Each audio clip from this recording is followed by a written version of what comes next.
Dad forced me to pay for my studies after he promised to pay, so I have to work and pay a loan while all his money goes finance my unemployed gold sister. I left. I still remember the day my father sat me down in the living room and casually threw out a life-changing decision as if he were deciding what to order for dinner. "Ethan," he said, "I think you should go to law school. It's solid, reliable, and you'll always have a job." I didn't want to go to law school. I didn't want to move to another state either, but he made it sound like this was a great opportunity that I would regret missing. "I'll take care of everything while you're in school," he said. "You don't have to worry about a thing. Concentrate on your studies, get through the hard part, and your future will be set." At the time, I believed him. Why shouldn't I? He's my dad. Promises from your parents should mean something. So I packed up and moved to Arizona for school. The first semester wasn't easy, but I got through it. The classes were overwhelming, the readings endless, and I barely had time to breathe. But I kept going because in the back of my mind I had that promise. It didn't last long. By the second semester, the calls started coming in. My dad's tone changed, less supportive, more distracted. He didn't say it directly at first, but I could tell something had changed. He was evasive when I asked about money for rent or textbooks, making vague excuses about having to take care of some things. Then it all came to a head. One night, he bluntly told me over the phone, "Ethan, I can't send you any more money. Things are tight." I was stunned. Tight? He didn't sound tight when he talked about how much he'd spent fixing up Sarah's room last month. Or the car he'd promised her for her 18th birthday. "Wait, what do you mean you can't send me money?" I asked, trying to keep my voice calm. He sighed, as if I was the one being unreasonable. "All my money is going to help Sarah right now. She needs a car for school and we're getting her a laptop. I have to prioritize." It hit me like a punch in the gut. Prioritize? You promised me, Dad. You're the one who pushed me to go to law school in the first place. You said you'd take care of this while I was studying. I didn't know it was going to be like this. He said. "It's no big deal. You're a guy. You can figure it out."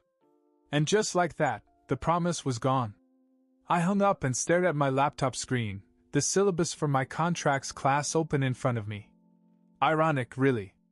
A course on the binding nature of contracts, taught by someone who couldn't keep one to save his life.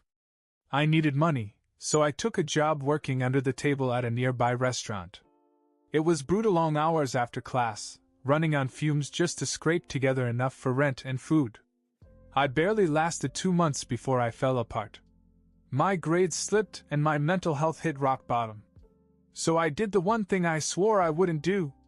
I quit. I packed my bags and headed back to Berkeley, tail between my legs, dreading the inevitable fallout. As soon as I walked through the door, my father looked at me with a mixture of disappointment and irritation. "You quit?"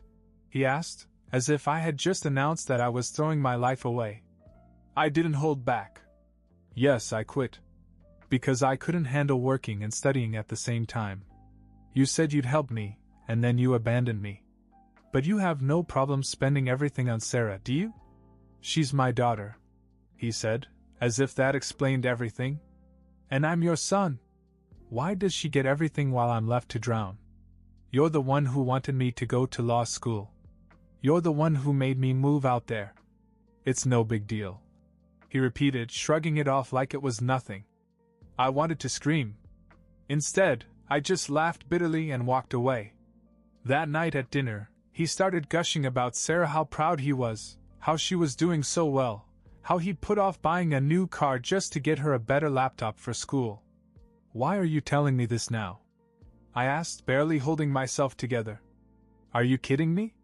He just changed the subject. The next morning I woke up to Sarah bursting into my room without knocking. She always did that, as if my room didn't exist. "Hey Ethan, look," she said, shoving her shiny new laptop in my face. "Dad got me this yesterday. $2,000. Isn't it amazing? And look at my phone, brand new. He said I need the best for school. Oh, And he's thinking of getting me a car, too. Isn't that great? I just stared at her. She wasn't even in college yet. Sarah had been thinking about school for 2 years, bouncing between part-time jobs and random hobbies. But somehow she still managed to get everything handed to her. That's great, Sarah, I said flatly. She either didn't notice my tone or didn't care. Yeah, I know. I mean, I deserve it, right?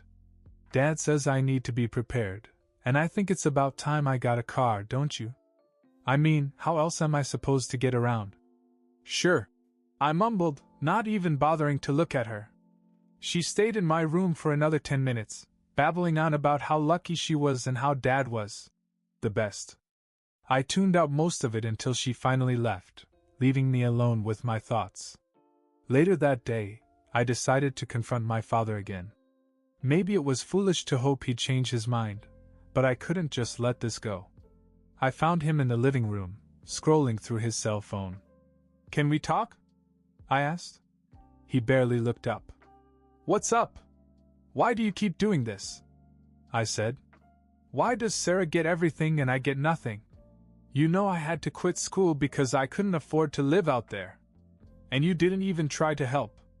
He put the phone down and sighed, as if this conversation was an inconvenience. Ethan, I told you. Sarah needs this stuff to succeed. I'm just trying to give her the best start I can. And I didn't need this? I snapped. You said you'd support me? You pushed me to go to law school. And now that I need help, you're too busy buying her new toys and planning her future? You're a man, he said, as if it were the most obvious thing in the world. You're supposed to be independent. You'll figure it out. I couldn't believe what I was hearing. So what? Because I'm a guy, I don't deserve help? But Sarah gets everything because she's your precious little girl? That's enough, he said, his voice calm but firm. You need to focus on yourself right now. If you're not going to study, then you need to work. I can't carry you forever. Carry me? I repeated, my voice rising. You didn't carry me for a single second. You broke your promise and left me to drown while you spent everything on Sarah. He didn't answer. He just stared at me for a moment, then picked up his phone again as if I wasn't even there. That was the moment I realized I wasn't getting through to him. Dinner that night was more of the same. Dad talked about Sarah's plans, how proud he was of her, and all the things he was doing to help her succeed. I tried to keep quiet, but when he said, I don't even feel bad about putting off my own car to make sure she has what she needs, I couldn't take it anymore. Why are you telling me this? I asked. Are you trying to rub it in my face, or are you just completely clueless? Dad looked at me, but didn't answer. Instead, he started talking about something else, as if I hadn't even spoken. Then Sarah came in, holding up her new phone like it was a trophy. Hey Ethan, look what Dad got me. Isn't it awesome? I couldn't contain myself. Stop it, Sarah. Just stop. She looked confused for a moment, then shrugged and walked away, smiling as she went. I sat there in silence, the weight of it all crushing me. After Mom left, it felt like no one cared about me anymore. Dad had his golden child to spoil, and I was just an afterthought. That night, I lay in bed staring at the ceiling, trying to figure out my next move. Staying here wasn't an option, not when every day felt like another reminder of how little I mattered to my own family. I didn't have much saved, but I would make it. I had to. I wasn't going to wait for anyone to come to me. It was clear that I was on my own. After that dinner, things settled into a predictable, miserable routine. My father went on and on about Sarah's accomplishments, even though most of them involved her simply existing and being rewarded for it.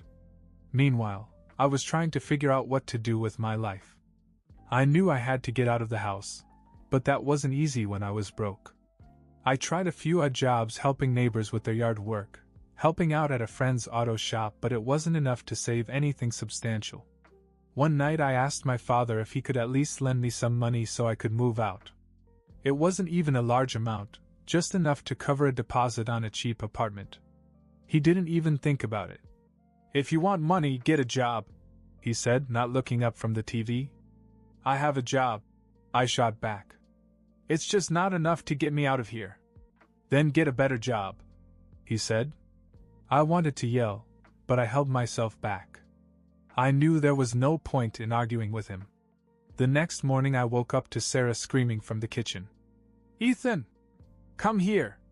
I dragged myself out of bed, already dreading whatever this was about. When I got to the kitchen, she was sitting at the table showing me a stack of papers. Dad just filled out all the paperwork for me to apply to Stanford, she said, grinning. Isn't that amazing? He even called the admissions office to ask about financial aid, just in case. I didn't even know what to say. She hadn't been to community college or done anything to prepare for it, and now she was suddenly going to Stanford? That's great, I mumbled, trying to walk away before I said something I'd regret. Oh, and by the way, she added, stopping me in my tracks, Dad said he's getting me a new car next month, so I'll have something reliable for when I start classes. Isn't he the best? I clenched my fists and walked away without saying a word. That night at dinner, Dad brought it up again. Sarah has such a bright future ahead of her, he said, beaming. I'm proud to be investing in her education. It's worth every penny. I couldn't hold back anymore. Why do you keep saying that like it's some noble sacrifice? I asked. You didn't invest anything in me, and I'm the one you pushed to go to school in the first place. Ethan, this isn't a competition, he said calmly. It sure feels like one, I shot back. Except it's one I was set up to lose. You told me to go to law school, promised you'd help me, then left me hanging. Now you're bending over backwards to give Sarah everything she wants, and I'm supposed to just go along with it? You're a man, he said, as if that were the answer to everything. That's not an excuse, I snapped. You promised me, Dad. Do you have any idea how much you've screwed me over? He didn't answer. He just looked at me, then went back to his food as if the conversation was over. Sarah, who was sitting across the table, grinned and said, I mean, Ethan, maybe if you worked harder, Dad wouldn't have to do all this for me. I wanted to throw my plate across the room, but instead I just got up and walked away. I wasn't going to waste another second listening to their nonsense. That night, I started looking for a real job, something that would get me out of the house and away from all of this. I didn't care how hard it was or how long it took. I was done being the forgotten child in my own family. The construction job was brutal, but it gave me two things I desperately needed: distance and independence.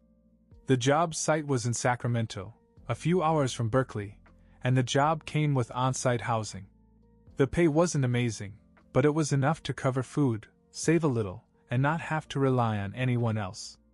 When I told my dad and Sarah I was taking the job, the reaction was about what I expected. Good luck, Dad said. No enthusiasm, no support, just a polite dismissal. Sarah didn't even pretend to care. Cool, she said with a grin. I guess this is one way to keep busy. I left the next day without looking back.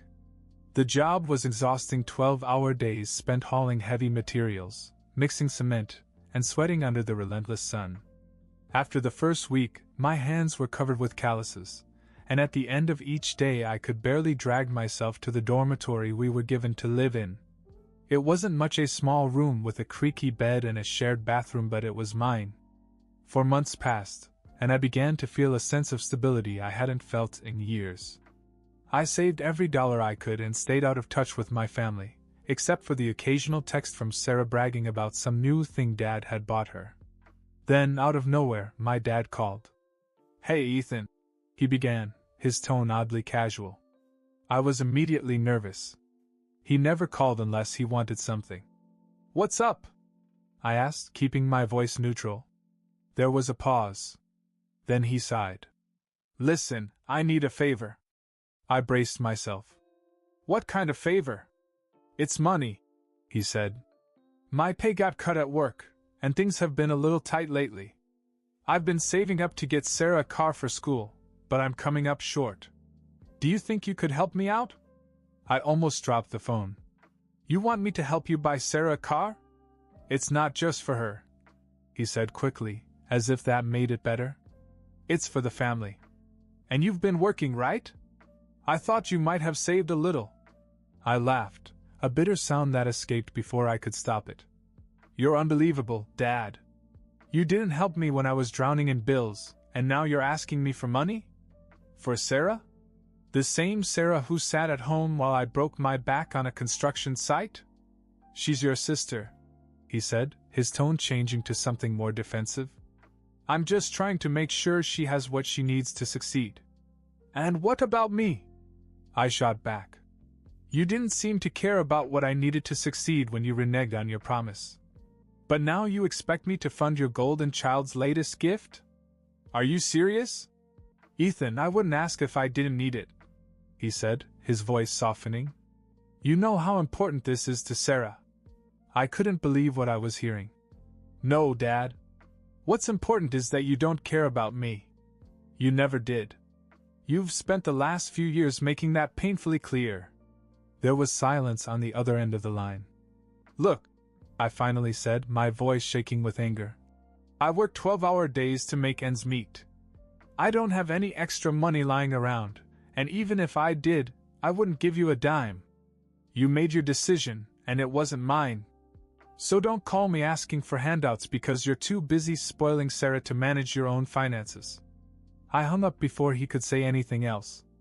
That night, I sat in my tiny room, staring at the walls, trying to process what had just happened. Part of me felt guilty, like I'd been too harsh, but the other part knew I was right. My father had abandoned me the moment it became inconvenient to support me. He made it clear where his priorities were, and I wasn't on the list. For the first time in months, I let myself cry not out of sadness, but out of sheer frustration. No matter how hard I worked or how much I tried to move on, it felt like he was always there, reminding me that I didn't matter. But that was the last straw. If he thought I'd back down, he was wrong.